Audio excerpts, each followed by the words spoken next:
छात्रों, आज की इस वीडियो में हम 8वीं क्लास के हिंदी के आकलन कार्यपत्रक यानी असेसमेंट वर्कशीट नंबर 1 को पढ़ेंगे। आपकी यह वर्कशीट 16 अगस्त के लिए। छात्रों, इस हफ्ते से यानी मंगलवार से आप लोगों के वीकली जो वर्कशीट आ रही हैं, इसके अलावा असेसमेंट यानी आप क्या पढ़ रहे हैं उसका मूल्यांकन करने के लिए अलग से सब्जेक्ट वाइज हर सब्जेक्ट की, हिंदी की, इंग्लिश की, मैथ की, साइंस की, एसएसटी की आकलन वर्कशीट यानी असेसमेंट वर्कशीट्स आएंगी और उसमें जो आप पढ़े हुए हो उसी से रिलेटेड, उसी टॉपिक से रिलेटेड कुछ प्रश्न होंगे जिन्हें आपको देना पड़ेगा। तो आज की इस वर्कशीट में हिंदी के कुछ पैराग्राफ हैं जिनके बारे में आप पढ़ चुके हैं। बदलू काका जो चूड़ियाँ बनाते थे उनके बारे में पढ़ा है, उसी से रिलेटेड पैराग्राफ है और नीचे प्रश्नों के आपको जवाब देने हैं। चलिए शुरू करते हैं। सबसे पहले अपना नाम लिखिए और अपने कक्षा अध्यापक। अब स्टार्ट करते हैं।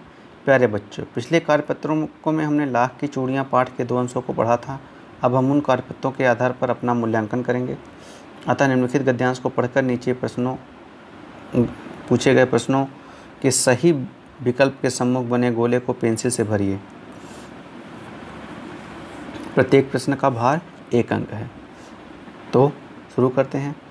वैसे तो मेरे मामा के गांव का होने के कारण मुझे बदलू को बदलू मामा कहना चाहिए था, परंतु उसे बदलू मामा ना कहकर बदलू काका कहा करता था, जैसा कि गांव के सभी बच्चे करते थे। बदलू का मकान के सामने बड़ा सा सहन था जिसमें एक पुराना नीम का ब्रिज था। उसी के नीचे बदलू अपना काम किया करता था। बगल में भट्टी दहकती रहती थी जिससे वह लाख पिघलाया करता था।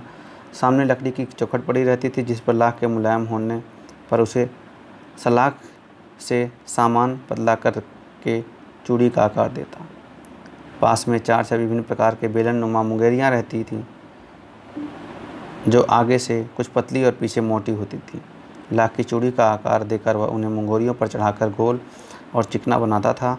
तब एक एक करके पूरे हाथ की चूड़ियाँ बना चुकने के पश्चात वह उन पर रंग करता। बदलू मनिहार था। चूड़ियाँ बनाना उसका पैतृक पेशा था और वास्तव में वह बहुत ही सुंदर सुंदर चूड़ियाँ बनाता था। उसकी बनाई हुई चूड़ियों की खपत भी बहुत थी। उस गांव की सभी स्त्रियां उसकी बनाई हुई चूड़ियाँ पहनती थी। आसपास के गांव के लोग भी उसकी चूड़ियाँ ले जाते थे, परंतु वह कभी भी चूड़ियों को पैसे से बेचता न था। उसका अभी तक वस्तु विनिमय का तरीका था और लोग अनाज के बदले उसे चूड़ियाँ ले जाते थे। बदलू स्वभाव से बहुत सीधा था। मैंने कभी भी उसे किसी से झगड़ते नहीं देखा। हाँ, शादी विवाह के अवसर पर वह अवश्य जिद पकड़ जाता था। जीवन भर चाहे कोई उससे मुफ्त चूड़ियाँ ले जाए, परंतु विवाह के अवसर पर वह सारी कसर निकाल लेता था। तो छात्रों, इसमें बदलू की कहानी के बारे में बताया गया जिसे हमने पढ़ा है कि कैसे वह चूड़ियाँ बनाता था। उसके घर के सामने भट्टी पे जला के बेलन के आकार देता था, फिर चूड़ियों में रंग भरता था। कभी वो चूड़ियों का पैसा नहीं लेता था। सारी स्त्रियाँ उसकी चूड़ियाँ पहनती थी उस गांव में। उसकी चूड़ियों की खपत बहुत थी, लेकिन शादी के मौके पर वह जाता था और जिद पर अड़ जाता था। तो इस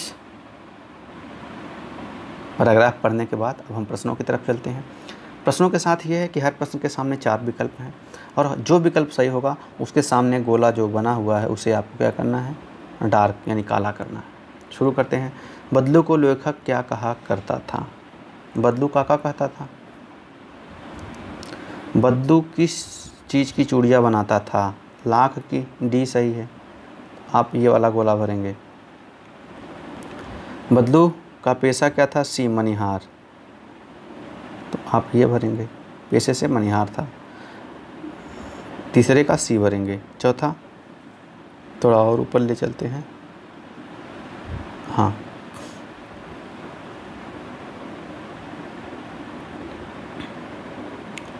बदलू की चूड़ी बनाने के सामानों में निम्न शामिल नहीं है। मुंगेरियाँ रहती थी, लाख होता था, भट्टी होती थी। चूड़ी बनाने की मशीन उसके पास नहीं थी। वह हाथ से ही चूड़ी बनाता था, मशीन से थोड़ा नहीं बनाता था। तो डी जो उत्तर है वह सही है। बदलू की चूड़ियाँ बेचने का तरीका क्या था? मुफ्त अनाज के बदले, वो अनाज के बदले चूड़ियाँ देता था अनाज लोग लाते थे जो उसकी ज़रूरत थी और उसी के बदले चूड़ियाँ देता था। बद्दू स्वभाव से क्या था? सीधा था, बहुत ही सीधा। तो उत्तर जो सी है आपका, सी उत्तर सही है। आप ये वाला गोला भरेंगे। बद्दू किस अवसर पर अपनी सारी कसर निकाल लेता था? विवाह के अवसर पर। विवाह जब किसी के यहाँ होता था, जाता था, तो जैसे पता है जजमानी प्रथा होती थी, तो जो बद्दू जिन को देता था उनके घर जाता था और वहाँ पर क्या होता था, वो सारी कसर निकाल लेता था। इन शब्दों में से तत्सम शब्द सुनकर सीखिए। तो गांव का जो ग्राम होता है वो तत्सम शब्द है। बी। वृक्ष शब्द का समानार्थी क्या है? पेड़। पौधा होता तो कर लेते, लेकिन पेड़ होगा क्योंकि पौधे बहुवचन है, तो बी इसका सही उत्तर है। पिघलता शब्द का विलोम शब्द क्या है? पिघलने का विलोम होता है जमना। डी सही होगा इसका उत्तर। तो छात्रों, आपकी जो 8वीं क्लास की हिंदी की आकलन कार्यपत्रक संख्या है 1, इसको हमने किया है। इसे करिए ताकि आपको देखिए कितने मार्क मिल रहे हैं और अपने क्लास टीचर को सबमिट करिए। Thank you.